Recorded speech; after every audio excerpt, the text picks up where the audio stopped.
Hello दोस्तों, आप लोग का स्वागत है हमारे फिर से एक नई वीडियो में। करोड़ों साल पहले समुद्र में एक ऐसा शिकारी मौजूद था जिसका नाम सुनकर बाकी समुद्री जीव रास्ता बदल लेते थे। उसका दांत इंसान के हाथ से कई गुना बड़ा था। उसकी ताकत इतनी खतरनाक मानी जाती है कि वह विशाल हवेल की हड्डी तक तोड़ सकता था। लेकिन सवाल यह है कि समुद्र का राजा माने जाने वाला यह जीव आखिर कैसे खत्म हो गया। तो दोस्तों वीडियो को अंत तक जरूर देखना। आइए इस वीडियो को हम लोग शुरुआत करते हैं। उस विशाल शिकारी का नाम था मेगालोडोन। वैज्ञानिकों के अनुसार ये अब तक का सबसे बड़ी शिकारी शार्क में से एक थी। उसकी लंबाई लगभग 50 फीट से भी ज्यादा थी। मतलब एक छोटी सी बस उसके सामने बेहद छोटी लगती थी। उसका जबड़ा इतना विशाल था कि उसके अंदर कई इंसान खड़े हो सकते थे। उसका दांत किसी चाकू से भी ज्यादा तेज और मजबूत थे। लेकिन सबसे डरावनी चीज यह है कि उसकी काटने की ताकत बेहद ज्यादा खतरनाक थी।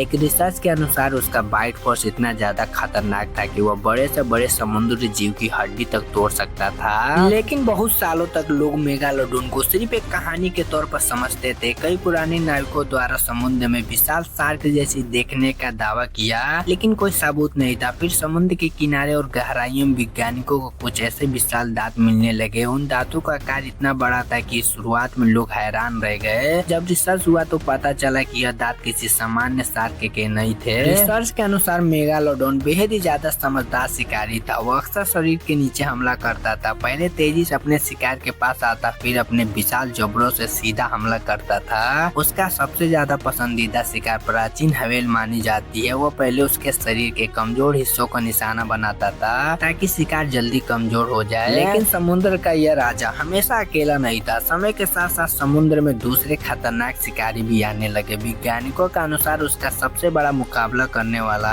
प्राचीन शिकारी हवेल और समुद्र में शिकार करने वाले समुद्री जीव को माना जाता है। जहाँ मेगालोडोन हमेशा अकेला हमला करता था तो वहीं उसका दुश्मन झुंड में हमला करते थे। धीरे धीरे समुद्र का संतुलन बदलने लगा। छोटे लेकिन तेज शिकारी तेजी से बढ़ने लगे। अब समुद्र में सिर्फ ताकत काफी नहीं था। आखिर मेगालोडोन धरती पाया कैसे? वैज्ञानिक मानते हैं कि उस समय पृथ्वी का मौसम आज से बिल्कुल अलग था। समुद्र बहुत ज्यादा गर्म थे और उसमें विशाल जीवों की संख्या काफी ज्यादा था। ऐसे वातावरण में बड़े बड़े शिकारी तेजी से विकसित हो सकते थे। धीरे धीरे प्राचीन शार्क के प्रजाति में से एक ऐसा जीव विकसित हुआ जो बाकी सभी जीवों से शक्तिशाली बन गया। यही जीव आगे चलकर मेगालोडोन कहलाया। लेकिन फिर पृथ्वी बदलने लगा। समुद्र का तापमान धीरे धीरे कम होने लगा। कई समुद्री जीव दूसरे जगह जाने लगे। विशाल हवेल्स की संख्या कम होने लगी। अब मेगालोडोन को भोजन ढूंढने के लिए बहुत ही ज्यादा मुश्किल होने लगा। उसे जिंदा रहने के लिए बहुत ही ज्यादा भोजन की आवश्यकता थी। लेकिन समुद्र पहले जैसा नहीं रहा था और उसी समय नए और तेजी से शिकार करने वाले शिकारी बढ़ रहे थे। कुछ वैज्ञानिक मानते हैं कि यह बदलाव उसके खत्म होने का सबसे बड़ी वजह बनी। रिसर्च के अनुसार खत्म होने से पहले मेगालोडोन को लगातार बहुत ही ज्यादा संघर्ष करना पड़ा होगा। भोजन कम था, समुद्र बदल रहा था और नए शिकारी तेजी से बढ़ रहे थे। उसका विशाल शरीर अब उसका सबसे बड़ा ताकत नहीं, उसका सबसे बड़ा कमजोरी बन चुका होगा। उसे हर दिन बहुत ही ज्यादा भोजन चाहिए था, लेकिन शिकारी तेजी से कम हो रहे थे। धीरे धीरे उसकी संख्या कम होने लगी। फिर एक दिन ऐसा समय आया जब समुद्र का विशाल राजा हमेशा के लिए गायब हो गया इस धरती से। आज भी समुद्र का बहुत बड़ा हिस्सा इंसान पूरी तरह देख नहीं पाया है। इंटरनेट पर कई लोग ऐसे दावा करते हैं कि उन्होंने समुद्र में विशाल परछाई देखा है। कुछ पनडुब्बियों ने अजीब सोनार सिग्नल रिकॉर्ड किए हैं। हालांकि अब तक कोई ऐसा पक्का वैज्ञानिक सबूत नहीं मिला है जिससे यह साबित हो सके कि मेगालोडोन आज भी मौजूद है। वैज्ञानिकों के अनुसार मेगालोडोन लाखों साल पहले खत्म हो चुका है। लेकिन अगर ऐसा है तो समुद्र की गहराइयों में आज भी मिलने वाले कुछ विशाल दांतें आखिर किसके हैं? तो दोस्तों, अगर वीडियो अच्छा लगा तो प्लीज लाइक सब्सक्राइब करना मत भूलिएगा।